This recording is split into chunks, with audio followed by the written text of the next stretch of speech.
सकाळची ती वेळ. दरवाजाची बेल वाजली. अर्पिताच्या आईने दरवाजा उघडला.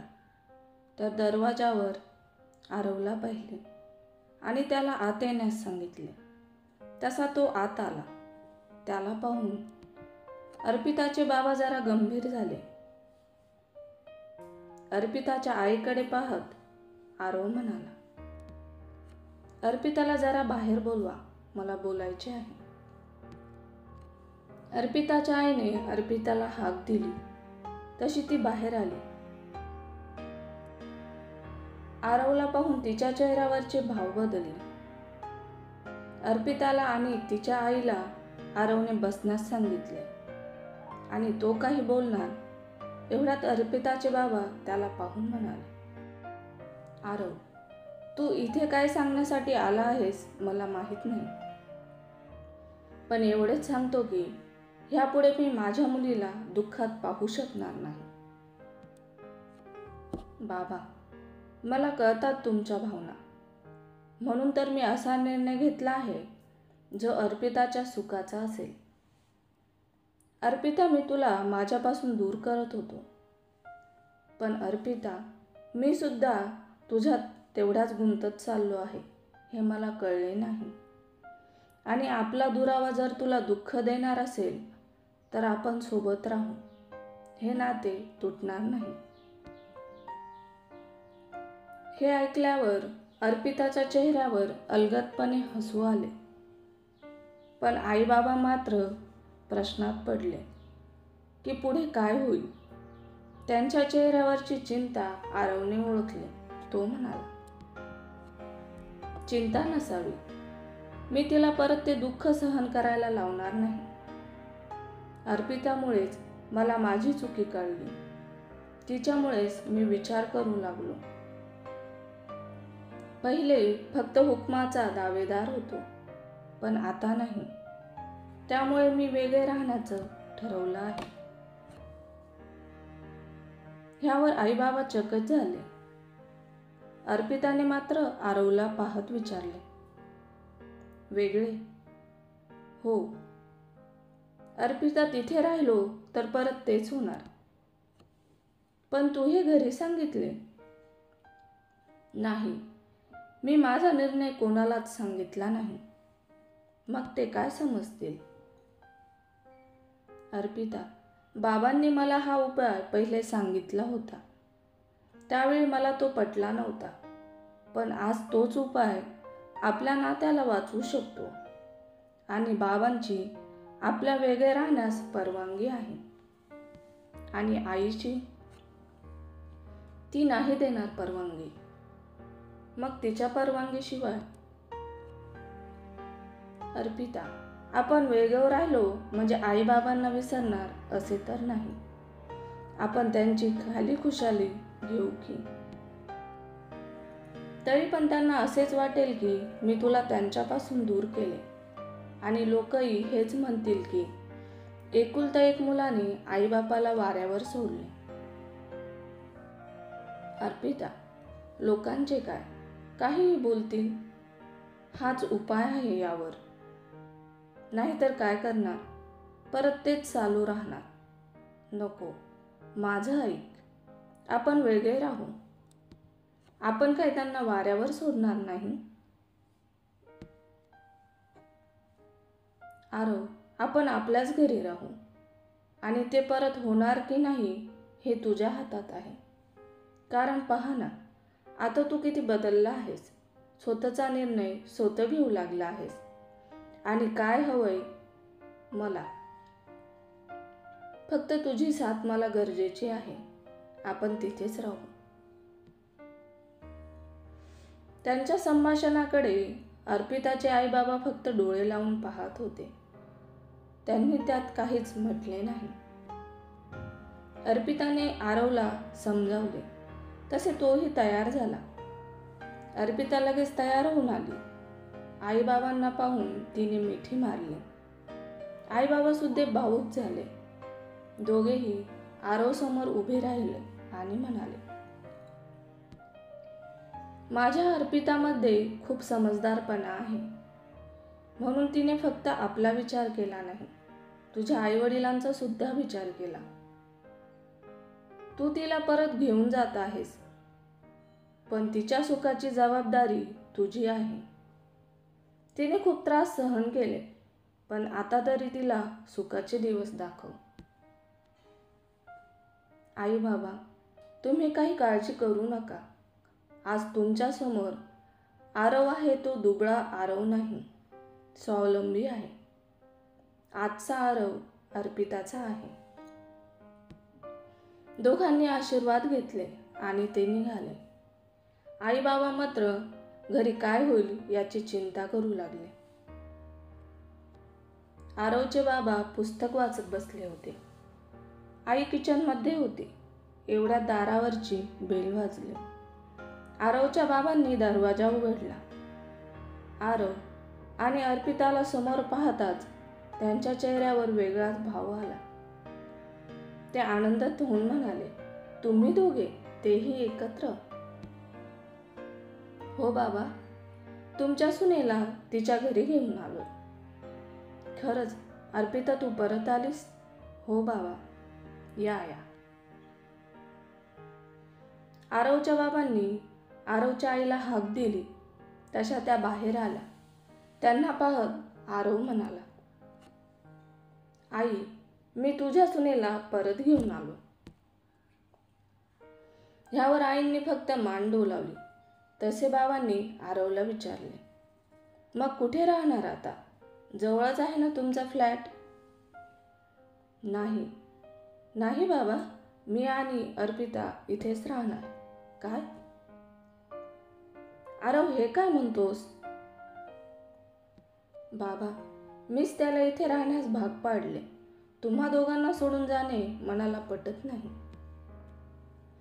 पण आरव, चिंता नसावी. आरवने आईकडे पाहत म्हटले, आई, मी तुझ्यापासून दूर जाऊ नये असे तुला वाटत होते आणि तसेच झाले. पण जे पूर्वी व्हायचे ते आता होणार नाही. याची जबाबदारी तुला घ्यावी लागेल. अगं, मी आता मोठा झालो आहे. माझ्यावर कुणाची तरी जबाबदारी आहे. ते असताना सुद्धा तू मला नेहमी तुझ्यावर अवलंबून ठेवले आणि मला पण त्याचे काहीच वाटत नव्हते. पण आता मात्र जाणीव झाली आहे की मी किती मूर्ख होतो. तो दुबळा आरव संपला. आता तुझ्यासमोर जो आरव आहे तो स्वावलंबी आहे. फक्त अर्पितामुळे मी इथे राहायला तयार झालो. आता तरी माझे आयुष्य मला जगू दे. असे म्हणून अर्पिताचा हात पकडून आरव आपल्या रूममध्ये गेला. आईचे डोळे मात्र भरले. आरवच्या बाबांनी ते पाहिले. रडू नकोस उमा, तो जे काही बोलला ते खोटे नाही. आपला मुलगा मोठा झाला आहे हे सत्य आता तरी मानून घे. त्याचं आयुष्य त्यांना जगू दे. मात्र आरवच्या आईच्या तोंडून काही शब्द बाहेर आले. मोठा झाला म्हणून काय झाले? माझा मुलगा आहे तो, आता असेल तिचा नवरा. हे ऐकून आरवच्या बाबांनी देवाला हात जोडत म्हटले, देवा, तू तिला समजाव. बुडती नाव काठाला लागली आहे. परत तिला बुडू देऊ नकोस. अर्पिताचा आरवच्या घरात दुसरा नवीन दिवस सुरू झाला. सकाळी अर्पिता आपल्या ऑफिसला जाण्याची तयारी करत होती. एवढ्यात आरवची तिला हाक आली, अर्पिता, माझे कपडे दे. अर्पिताची आई हॉलमध्ये बसलेली, पण ती गप्प राहिली. आरवच्या बाबांनी अर्पिताला डोळ्यांनी आत जाण्याचा इशारा केला. तशी अर्पिता रूममध्ये गेली. तिला पाहताच, अर्पिता, कपडे दे लवकर. नाही, मी नाही देणार. म्हणजे आजपासून तुझ्या आवडीचे कपडे तू घालणार काय? हो, मला तुला स्वावलंबी बनवता माझ्यावर अवलंबून नाही ठेवायचे. अगं, पण मला नाही समजत ते कपडे निवडायला. त्यात काय आहे, तूच निवड. एवढी वर्ष नाही करू शकला ते आता तरी कर. बर, तेही खरंच आहे. आरवने आपण निवडलेले कपडे घातले आणि तयार होऊन अर्पिताबरोबर ऑफिसला निघाला. अर्पिताला बस स्टॉपवर न सोडता ऑफिसकडे सोडून पुढे गेला. अर्पिताने मध्येच आपला मोबाईल पाहिला तर आरवने प्रथमच तिचा फोटो टाकून व्हॉट्सअप स्टेटस ठेवला होता. खाली काही शब्द लिहिले. तिने वाचले, मी खूप नशीबवान म्हणून मला अर्पितासारखी साथीदार मिळाली. हे वाचून अर्पिताचे डोळे भरले. आज प्रथमच असे काही तिच्यासाठी त्याने केले होते. दुपारी कधी फोन न करणारा आरवने अर्पिताला जेवलीस का विचारण्यासाठी फोन केला. संध्याकाळी तिला बरोबर घेऊनच घरी आला. घरी आल्यावर नेहमी लॅपटॉपमध्ये तोंड खुपसून बसवणारा आज अर्पिताबरोबर गप्पा मारण्यात व्यस्त होता. असेच 4 दिवस गेले. अर्पिताला हे प्रत्येक क्षण स्वप्नात असल्यासारखे वाटत होते. तिला हवा असणारा आरव आज तिच्या सोबत होता. अशाच एका संध्याकाळी दोघेही ऑफिसमधून आले. दोघांनी चहा घेतला. आरवला कोणाचा तरी फोन आला म्हणून तो गॅलरीमध्ये गेला तर अर्पिता खुर्चीवर डोळे बंद करून बसली होती. एवढ्यात तिला तिच्या डोक्यावर कोणाचा तरी हात असल्याची जाणीव झाली. तिने डोळे उघडले तर आरव तिचे डोके चेपत होता. आरव, तू? काय ग, डोके दुखत आहे? काय झालं? असे अचानक दुखायला तुला कसे कळले? मी मगाशी चहाबरोबर डोकेदुखीची गोळी घेतलीस ते पाहिले. काय झालं, काही प्रॉब्लेम? नाही, आज जरा काम जास्त झालं. बरं, मी बॉम्ब लावून देतो डोक्याला, म्हणजे तुला बरं वाटेल. नाही, नको आरव, मी लावेन. का? मी लावलेला तुला आवडणार नाही? तसे नाही रे, तू पण दमून आलास. अर्पिता, एवढे दिवस तुला काय होतं काय नाही याची जाणीवच झाली नाही. करणे सोडा, कधी प्रेमाने विचारपूसही केली नाही. आता जाणीव झाली आहे तर करू दे ना. मला तुझी सेवा हेच माझे प्रायश्चित्त असेल. आरव, कशाला मनाला लावून घेतोस? जे झाले ते झाले. तू आता बदलला आहे, मग परत ते आठवून का त्रास करून घेतोस? नाही अर्पिता, मला स्वतःचीच लाज वाटते. मी तुझ्यासोबत असून सुद्धा नसल्यासारखा होतो आणि तू माझ्यावर मात्र प्रेम करत होतेस. पुरे, माझे डोके अजून दुखेल. तुला चालेल? नाही नाही, तुला त्रास झालेला मला चालणार नाही. अर्पिताच्या चेहऱ्यावर किती दिवसांनी असे मनमोकळेपणाचे हसणे आले होते. पण हे हसणे कायम राहील का? अर्पिता आणि आरवचे नाते आता हळूहळू सुधारत होते. प्रेमाच्या हिंदोळ्यावर ते झुलत होते. अशाच एका संध्याकाळी आरवचे आई बाबा हॉलमध्ये बसले होते. अर्पिता किचनमध्ये होती.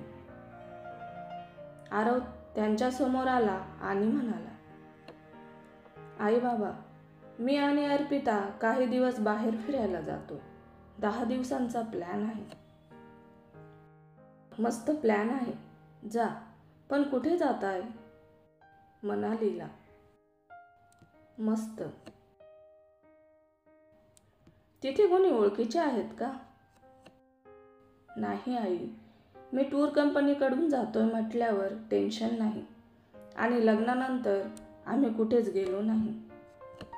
अरे बिंदास जा आरव, हेच वय आहे तुमचं फिरण्याचं. बरं, मला नाही म्हटले याबद्दल. नाही बाबा, तिलाही माहीत नाही. आता सांगणार आहे. बरं, सांग तिला, ती पण खुश होईल. हो बाबा, म्हणत आरव किचनकडे वळला. आरवच्या आई मात्र गप्प झाल्या. हे पाहून आरवचे बाबा म्हणाले, पाहिलंस आपला मुलगा काय काय करू शकतो. कुठेही तुझ्या परवानगीशिवाय न जाणारा आज टूर फिक्स करून आला. आता तरी पटतं का तुझ्याशिवाय तो जगू शकतो. अर्पिता किचनमध्ये जेवण बनवण्यात व्यस्त होती. एवढ्यात आरव तिथे आला. ते पाहून, काही हवंय का तुला. नको, लवकर रूममध्ये काहीतरी दाखवायचे आहे. अरे पण काय. ये तरी. अर्पिता आरवबरोबर रूममध्ये गेली. तशी आरवने तिच्या हातात टूरची तिकिटे ठेवली. हे काय. आपण मनालीला चाललो आहे, तेही 10 दिवस. काय. पण हे कधी ठरवलं. त्यात काय ठरवायचं, लग्नानंतर कुठेच बाहेर गेलो नाही. आई बाबा सांगितलं. काय म्हणाले. ते सोड, तू रजा टाक, मस्त फिरून येऊ. अर्पिता मात्र चकित झाली, कारण हे सर्व म्हणजे तिला एक सुखद धक्का होता. आणि तो दिवस आला. अर्पिताचे आईवडीलही हे सारे पाहून खुश होते. अर्पिता आणि आरवचा मनालीचा प्रवास सुरू झाला. मनालीच्या थंडीत अर्पिता आणि आरवचे प्रेमही बहरत होते. आजचा आरव त्या आरवपेक्षा वेगळा होता. अर्पिता मात्र एक क्षण आपल्या मनाच्या कोपऱ्यात बंदिस्त करत होती. मनालीचा प्रवास करून दोघेही परतले. अशाच एका दिवशी अर्पिता रूममध्ये गप्प बसली होती. हे पाहून आरवने विचारले, काय झालं अर्पिता, आज गप्प का. आरव, आपले आयुष्य पहिले कसे होते, पण आता आपण सुखी आहोत. तरी पण म्हणजे. आरव, आपले कुटुंब अजून अपुरे आहे. अपुरे. आपलं बाळ. हो अर्पिता, बरोबर आहे तुझं. आरव, आपण डॉक्टरला भेटूया. हो अर्पिता, उद्याच जाऊ. अर्पिताला आरवचे प्रेम तर मिळाले, पण तिचे अपुरे कुटुंब पूर्ण होईल. असेच दिवस जात होते. अर्पिता आणि आरवचे नाते बऱ्यापैकी अतूट झाले होते. डॉक्टरचे उपचारही चालू होते. त्यातच 1 वर्ष उलटले. तरीही ते सुख पदरात पडले नव्हते. दोघेही निराश झाले होते. अर्पिताही मनाने खूप खचली होती. तरी पण अर्पिता आरवला धीर देत होती. पण म्हणतात ना, भगवान के घर देर है अंधेर नहीं. तसेच काहीसे झाले. आणि एक दिवशी देवाच्या कृपेने अर्पिताच्या गर्भात एक फूल उमलले. अर्पिताच्या चेहऱ्यावर मातृत्वाचे सुख झळाळत होते. ही बातमी आरवला कळताच आरव खूप खुश झाला. त्याला तर आकाशही ठेंगणे वाटू लागले. आरवचे आई बाबा, अर्पिताच्या घरातले सगळेच आनंदित झाले. त्या दिवसापासून आरव अनघाची जास्त काळजी घेऊ लागला. आरवच्या आईही अर्पितावरचा राग विसरून तिला काय हवं नको ते पाहू लागले. असेच एक महिना जात होता आणि आरवही त्या मातृत्वाच्या वेदना अर्पिताबरोबर सहन करत होता. तो दिवस आला. अर्पिताला हॉस्पिटलमध्ये भरती करण्यात आले आणि काही मिनिटांनी ऑपरेशन थिएटरमध्ये दाखल केले. दरवाजाच्या आवारात आरव आणि सगळे चिंतित बसले होते. आरव कधी नव्हे ते तोही देवाला हात जोडून बसला होता. 1 तास उलटला आणि नर्स बाहेर आली. तिला पाहून सगळे तिला काही विचारणार. त्याच्या आत नर्स म्हणाली, अभिनंदन, तुम्हाला मुलगी झाली आहे. हे ऐकून आरव आनंदाच्या भरात मोठ्याने किंचाळला. सगळेच जण खुश झाले होते. आता उत्सुकता होती त्या बाळाला पाहण्याची. तिथे ऑपरेशन थिएटरमधून अर्पिता आणि बाळाला रूममध्ये शिफ्ट करण्यात आले आणि लगेच सगळे त्या दोघांना भेटण्यास गेले. अर्पिता बेडवर पडली होती आणि तिच्या शेजारी ते छोटंसं पिल्लू. अर्पिता शरीराने अशक्त झाली होती, पण मनाने मात्र ती बळकट झाली होती, हे तिच्या चेहऱ्यावरून दिसून आले. सगळेच जण त्या दोघांना पाहून खुश झाले. दिसायला गुटगुटीत असे ते बाळ आईच्या कुशीत विसावले होते. सगळ्यांची गर्दी नको म्हणून बाकीच्यांना बाहेर पाठवण्यात आले. आरव मात्र अर्पितासोबत राहिला. सगळे गेल्यावर आरवने बाळाला पाहत म्हटले, अर्पिता, आपले बाळ. त्याचे डोळे भरलेले पाहून अर्पिताने विचारले, हो आरव, आपले बाळ. पण तू का रडतोस? कुठे? अगं, हे तर आनंदाचे अश्रू आहे. थँक्यू अर्पिता, आज तुझ्यामुळे मला हे सुख मिळाले. अर्पिता, आरव, आनंदाच्या क्षणी झालेल्या गोष्टी कशाला काढतोस? तेही खरे आहे. बरं अर्पिता, तू आराम कर, मी पाहतो माझ्या पिल्लूला. असे म्हणत उत्सुकतेने आपल्या बाळाकडे आरव पाहू लागला. अर्पिताने एक नजर आरवकडे व बाळाकडे टाकली. आज तिला सुख, शांती आणि समाधान प्राप्त झाल्याचे जाणवले. ती अलगद हसली. असेच दिवस जात होते. बाळाला पाहण्यासाठी नातेवाईक येत होते. अर्पिताचेही लाड पुरवले जात होते. त्या बाळाला अनेक नावांनी पुकारले जात होते. कोणी पिल्लू तर कोणी परी. मात्र अर्पिता आणि आरवने एक नाव ठरवले होते.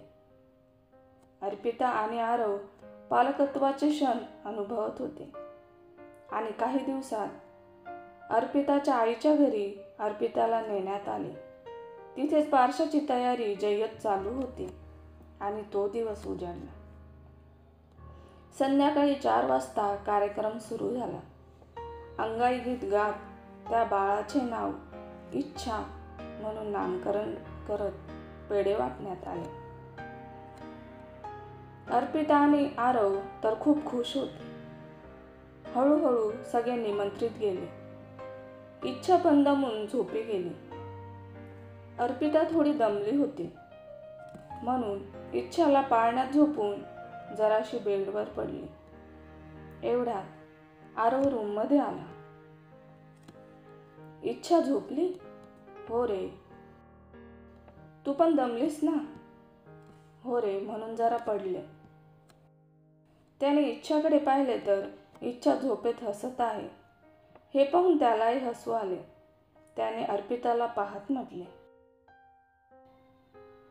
अर्पिता, पहा, आपली इच्छा झोपेत हसत आहे. खरंच अर्पिता, इच्छाला पाहून खूप आनंद मिळतो आणि हे फक्त तुझ्यामुळे झाले. आपण वेगळे झालो असतो तर मला नाही वाटत हे सुख माझ्या नशिबी आले असते. आरव, आता हे सगळं चांगलं आहे ना? मग कशाला झालेल्या गोष्टी उगाळत बसतो? आता तर सगळं छान झालं. बघ ना, आपले अपुरे कुटुंबही पूर्ण झाले. आता बस एकमेकांना साथ देत आनंदात जगायचे. हो अर्पिता, आता फक्त आनंद. आपण आपल्या इच्छाचे बालपण तिच्या मनासारखे जगायला हवे. तिला माझ्यासारखे न बनवता तुझ्यासारखे बनव. आरव, विसरून जा ना त्या गोष्टी.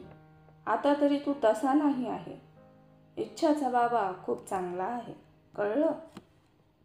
हो, आणि त्याला तू चांगलं बनवलंस. किती किती करशील स्तुती माझी. पुरे आता. तुझ्या आवाजाने इच्छा उठेल. बरं बरं, मी बाहेर जातो, तू पण थोडा आराम कर. इच्छा उठली तर मी आहे. असे म्हणून आरव बाहेर गेला आणि अर्पिताने आपल्या इच्छाकडे पाहत हात जोडले. बाप्पा, सुख, शांती आणि समाधान उशिरा का होईना पण दिलंस. अर्पिताचे अघटित आयुष्य घडीत सुखात बदलले. कथा कशी वाटली अभिप्रायाद्वारे नक्की कळवा. तुमचा प्रत्येक अभिप्राय आमच्यासाठी महत्त्वाचा आहे. कथा आवडली असेल तर व्हिडिओला लाईक करा आणि शेअर करा. तसेच मराठी स्पंदन या यूट्यूब चॅनलवरील कथा आपल्याला आवडत असल्यास चॅनलला सबस्क्राईब करा. धन्यवाद.